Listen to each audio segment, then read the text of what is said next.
صباح الخير، شلونكم حبايب؟ يا رب إن شاء الله الكل يكون بخير وصحة وعافية. طبعا أنا أعتذر كلش شوية، يعني مبتعدة عنكم، دا أراجع طبيب المفاصل يوميا، رايحة جاية الأنقرة. تعرفون أنتو أنا ركبي عندي سوفان بالغضاريف، ونقول دائما الحمد لله والشكر والنعمة بالله دائما وأبدا. اليوم رجعنا فيديو جديد وحبيت أسوي لهم فطاير مال الجبن والمعدنوس. طبعا فطاير الجبن والمعدنوس من ألذ الفطاير اللي ممكن تاكليها ويا شاي مهيل العصر. طبعا اني هي كوبين ونص طحين، اني ضاعفت المواد وخليت هنايا كيلو طحين اللي هو 7 أكواب ونص. طبعا اني ضاعفت المواد لين راح اسوي هذا الجبنياته القشقوان، وممكن تخبطين وياه موزاريلا. اني ما لقيت موزاريلا راح اخليه وحده. طبعا هذا كلش طيب. وهذا عندي معدنوس وراح نضيف له سمسم ونعناع ناشف. وهنايا عندي شويه لحم مثروم بالفريز طلعته.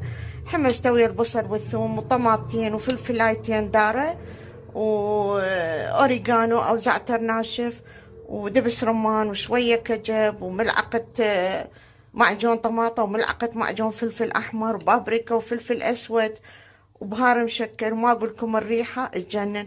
وآخر شي حطيت لها شوية معدنوس ونص استكان مي. هنا راح أسوي لهم يعني مثل راح أسوي لهم بيتزا بالجبن، وراح نفتحها لأن هي نفس العجينة، عجينة الفطاير. هنا مثل ما قلنا عندي كيلوين طحين اللي هي 7 أكواب ونص. خليت ملعقتين خميرة كبيرة، خليت ملعقتين شكر، ملعقة شاي ملح. وهنايا اني خليت تشوفون لبن 6 ملاعق لبن، 6 ملاعق كبيرة مال اكل لبن. عندنا خليت هنايا كل كوبين ونص طحين ربع كوب زيت، يعني حطينا 3/4 الكوب زيت. وحطيت اني كوب واحد حليب، كوب واحد حليب دافي. طبعا احنا حطينا الحليب وحطينا اللبن والزيت.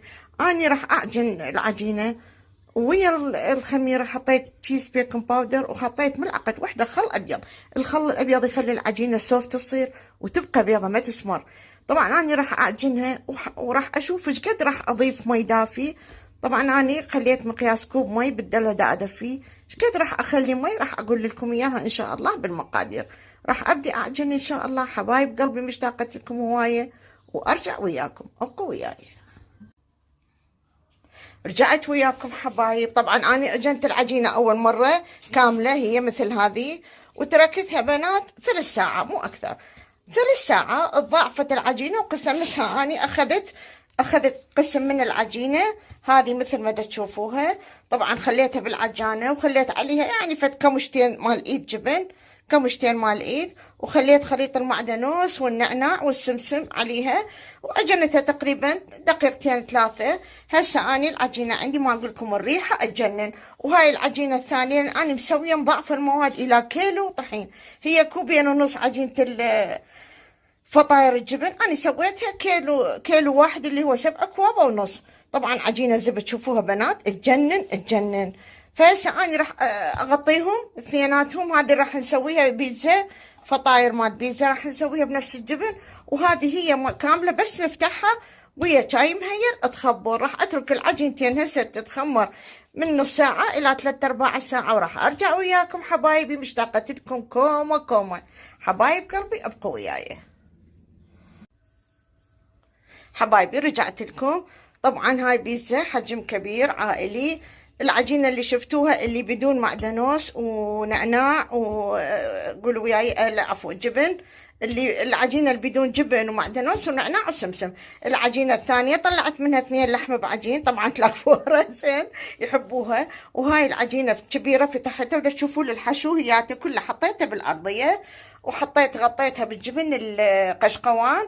واذا عندك خلطه ويا موزاريلا، اليوم ما عندي، من مكونات موجوده بكل بيتي اللي هي طماطه، فلفل داره، زيتون.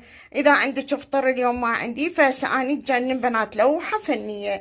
هسه اني راح طبعا رشتها برشه اوريجانو شويه تعطيها ريحه كلش طيبه. هسه راح ندخلها الفرن. النار طبعا على فوق وتحت وعلى اعلى درجه، لان مثل ما تعرفون اني فرني بطيء. هنا راح اخليها تستوي بالكامل. وهاي عندي العجينه مالت الجبن والمعدنوس، شوفوها بنات شلون اختمرت. هسه ان شاء الله بعد ما تستوي البيتزا راح نبلش بيها ان شاء الله. ابقوا وياي حبايب رجعت وياكم. البيتزا شفتوها بالفرن. طبعا هنا هاي عجينة العجين والمعدنوس والنعناع والسمسم والجبن اللي احنا اجناها. هسه انا قسمت العجينة بالنص. عندي هنا خليط التلميع. عندي اولا بيضة، خاشوقة مال الاكل خل ابيض، خاشوقتين لبن زبادي، وملعقة واحدة حليب. خلطتها كليتها. طبعا اختفت نهائي ريحة البيض لان اني ما احبها. عندنا هنا راح نسوي الصمونة العراقية، وعندنا هنا شوية جبن راح اخلي على الوجه رشة حتى يتحمر. طبعا هنا مدورة. شوفوا بنات، هيجي هيجي واضغط، هيجي واضغط. تشوفون بنات، وارجع افتحها من النص بالايدين. ماني دا اصور، بس هيجي تسويها دويرة وهيجي تضغطين بهالشكل هذا. سوينا 2 هنايا، وهاي الكمية كليتها طلعت لي ما شاء الله 2 4 5 7 صمونات. احنا قسمنا العجينة بالنص تقريبا. عجينة خليتها بدون الجبن والمعدنوس والنعناع، وعجينة هاي الثانية. طبعا بعد ما راح اكملهم هسه هم دايدهم يرجعون ينتفخون. شوفوا بنات مرة ثانية راح امسحهم بهذا خليط التلميع، وراح نخلي على كل وحدة شوية جبن حتى تعطيها الحمار الحلو. وراح نشوفها ان شاء الله ويا البيتزا بالصورة النهائية، وياها احلى قوري شاي عراقي مهين من ايد خالتكم الحجية ام محمد. وتمنيتكم ويانا والله العظيم حيل حيل مشتاقة لكم. ابقوا وياي احلى اخوة وخوات ومتابعين بالدنيا. احبكم هواية حبايبي. هسه اني بشفتوا انتفخت شوية، مسحتها بخليط البيض واللبن والخل والحليب، ورشيت عليها قليل من الجبن والسمسم. وهسه راح ادخلها على فرن. اللي عندها فرن كهربائي يشتغل فوق وجوا تشعلهم، وعلى 200 تخليها وتروح يعني ما تتعوفهم وتروح، لا اتابعهم. راح نشوفها ان شاء الله. راح تدخل الفرن اكملهم ان شاء الله، وارجع وياكم وارجع واقول احلى شاي عراقي مهيل ابقوا وياي. احلى مساء عليكم حبايب قلبي. وهاي البيتزا شوفوها شلونها تجنن. شوفوها بنات، شوفوها قطن اسفنج. ما قدرت اطلعها من التبسية، يعني بعدها ورق الزبدة هياته اللي جوا. شلتها بالورق مال الزبدة اللي بيها قد ما طرية وهشة، والريحة تجنن، والجبن ذايب ذوب، والفلفل والطماطم مثل ما تشوفون. وهذا عندي الخبز بالجبن، خبز الجبن والمعدنوس والنعناع. وهاي الصمونة العراقية وشو صمونة صارت سفينة هي لين النفشة. شوفوها بنات هشة وطرية مثل القطن، ويا قوري شاي مهيل. احلى عشاء اليوم. احنا يعني راح نتعشى بيه، وغدا هو عشاء كلش طيبة وهشة. وراح اذكر لكم المقادير.